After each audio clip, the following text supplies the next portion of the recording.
మనసారా ప్రేమించిన వాడు దక్కకుండా నేను ఎలా తల్లడిల్లానో అదే విధంగా మనసారా ప్రేమించిన వాడు దక్కలేదని నీ కూతురు కూడా జీవితాంతం తల్లడిల్లాలి.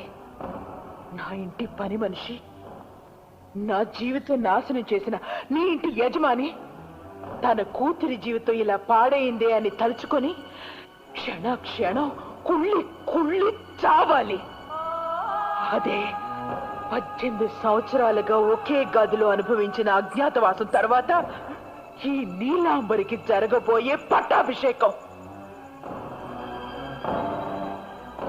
నువ్వంటూ ఉంటావే నా దారి రహదారి అని, ఈ నీలాంబరి దారి కూడా రహదారి. ఇక మీదట నీ ఆటలు నా దగ్గర సాగవు. అబ్బా అబ్బా అబ్బా